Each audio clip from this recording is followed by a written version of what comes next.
먼바다의 저주, 그녀를 만나러 오시겠습니까? 어쩌면 당신은 그녀가 미녀라고 생각할 수 있습니다. 한번 만나보고 싶다고 생각할 수도 있겠죠. 하지만 그녀를 만나는 순간 당신은 이 생을 마감하게 될 겁니다. 일본 규슈 연안, 상반신은 사람이지만 하반신은 유령처럼 흐릿한 그녀의 이름은 이소온나. 요괴를 발견한 남자가 두려움에 비명을 지르자 그녀는 고막이 찢어지는 듯한 예리한 소리를 냈고 긴 머리카락을 날려 그에게서 피를 짜내고 마셨습니다.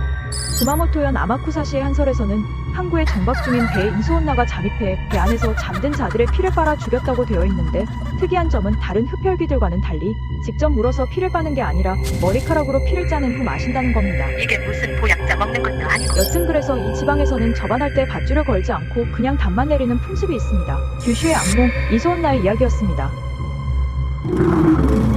한때 우리는 도깨비를 이렇게 그렸습니다. 아직도 이렇게 생긴 몬스터가 한국의 도깨비라고 생각하는 사람들이 있죠. 그러나 그건 잘못된 정보로 우리의 도깨비는 이렇게 생기지 않았습니다. 이 녀석은 일본의 아주 유명한 요괴로 일제강점기에 의도적으로 도깨비와 동일시했던 것으로 보입니다.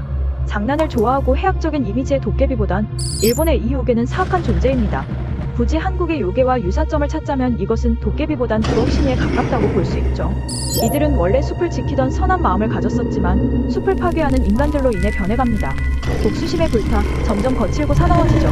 사람들은 집 앞에 파치나 햅쌀, 검은 개의 피를 뿌려 그들을 막으려 했습니다. 원한을 가진 사람이 그 한을 풀지 못하고 죽으면 이것이 된다고 믿었으며, 따라서 일본인들은 독한 사람을 가리켜 이것 같다고도 합니다. 불교에서 말하는 지옥의 망자들에게 벌을 가하는 괴물 옥졸들로 야차의 일종이기도 한 강한 힘을 가진 혼돈의 존재, 오니에 관한 이야기였습니다. 대한민국 영화 역사상 최초 오컬트 영화에서 1100만 명의 관객수를 기록한 파묘. 여기서 험한 것 두 개가 나오죠. 오늘은 이 중에 하나를 얘기해보겠습니다. 영화에선 무덤 속에서 발견되는 작은 살모사같이 표현되었지만 일본의 대표적인 요괴 중 하나인 그녀는 뱀의 몸통에 여자의 머리를 가지고 있고 한 번에 사람을 휘어잡아 먹어치울 정도의 크기였습니다. 아나콘다. 에도시대 강과 바다에서 출몰했다고 하는데, 평소에는 인간의 모습을 하고 갓난아기를 안고 있다가 지나가는 행인에게 잠깐 아이를 맡아달라고 부탁하고는 사라진다고 합니다.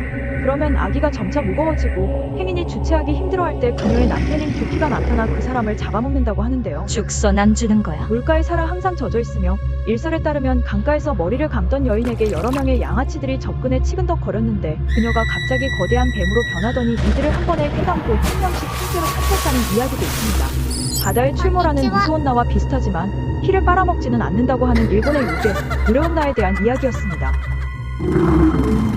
꼬마 외눈박이 요괴의 이야기를 들어본 적이 있으신가요? 사이클롭스가 거인적인 것에 비해 이 녀석은 외눈박이 꼬마입니다.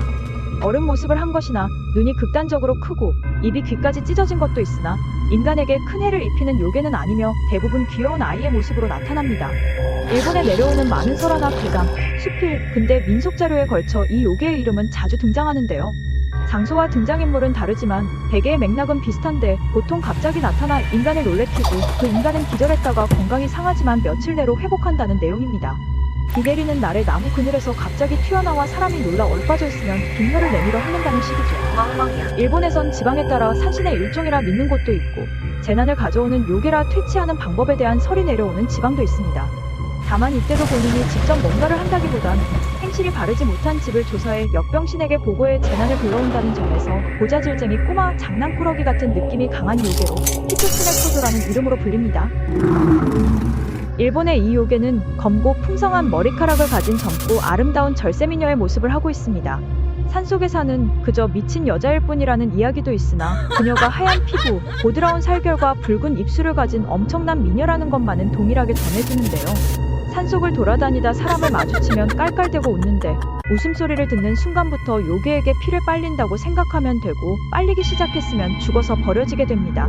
반대로 아직 웃기 전이라면 잽싸게 튀어 살 수 있다는 얘기도 있고, 민달팽이를 싫어해서 산행을 할 때 챙기라는 말도 있습니다.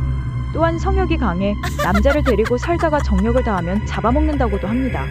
인간만이 아니라 개구리나 뱀을 생식하기도 하는 등 다채로운 모습을 보여주는데요. 아직도 일본 야쿠시마의 산중뿐만이 아니라 민가에서도 목격되는 공포의 흡혈귀 야마온나에 대한 이야기였습니다.